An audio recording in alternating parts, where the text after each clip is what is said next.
Madame Fioraso, vous auriez voulu faire un doctorat?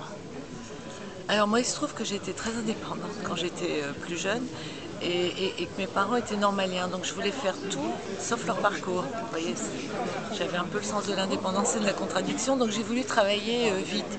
Donc j'ai vite passé à CAPES et j'ai vite travaillé pour être autonome sur le plan financier.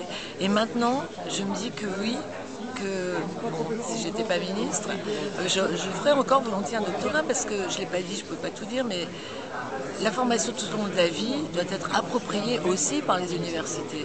On ne doit pas laisser se voler seulement à des organismes. Vraiment, l'université doit se positionner pour la formation tout au long de la vie. Et la formation tout au long de la vie, ça peut être un doctorat. C'est formidable, passer 3 ans à approfondir un sujet. Moi, il y a plein de sujets qui m'intéresseraient.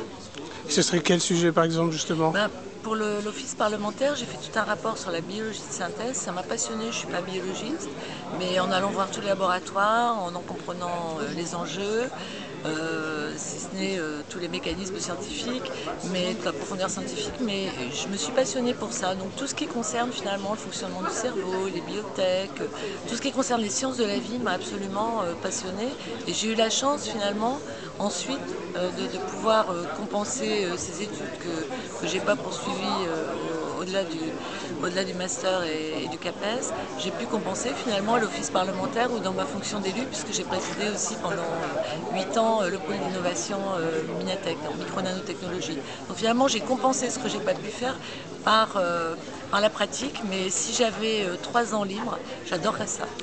Et vous avez commencé à travailler sur la valorisation du doctorat en discutant avec la CGPME.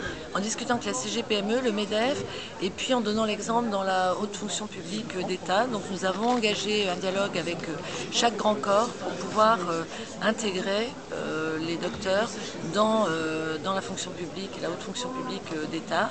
Et le dialogue est bien engagé. Vous pensez que Ça va marcher, j'espère. Oui, oui, non, mais je l'espère vraiment, parce que ça va amener en plus de la transversalité au sein de nos grands corps et dans les grands domaines qui sont souvent monopolisés par un seul corps. Alors ce sont des gens tout à fait remarquables, mais lorsqu'on est dans une monoculture, on a moins de chances d'être créatif que lorsqu'on est confronté à d'autres cultures, à des docteurs en sciences humaines et sociales, des docteurs en sciences de la vie, à des docteurs en physique.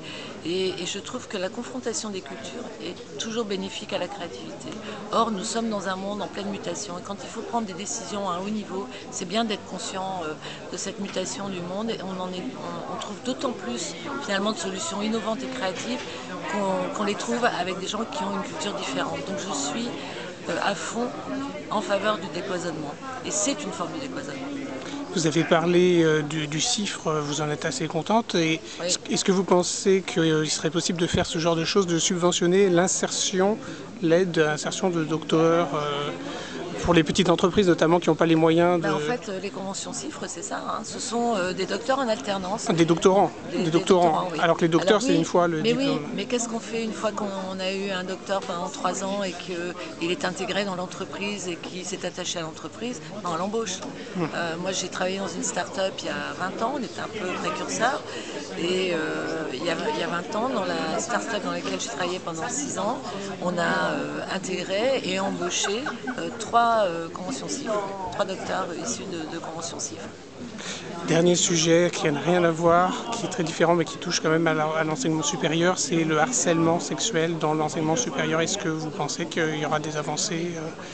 Écoutez, justement, ce matin, j'ai envoyé une lettre à tous les responsables, tous les présidents d'établissements et des organismes de recherche pour appeler leur attention sur ce sujet. Il y a un autre sujet, c'est celui de la parité. Parce que lors des dernières élections des présidents d'université, la parité a été mise à mal et on est tombé en dessous de 10 pour le nombre de présidents d'université, alors même qu'on a plus de 80 universités. Donc c'est pas normal, on est à 8%. C'est pas bien, et j'ai demandé, et je pense l'inscrire dans la loi, à ce que les conseils d'administration jouent la parité, et s'il faut le faire par quota et par la loi, je le ferai par la loi. Merci.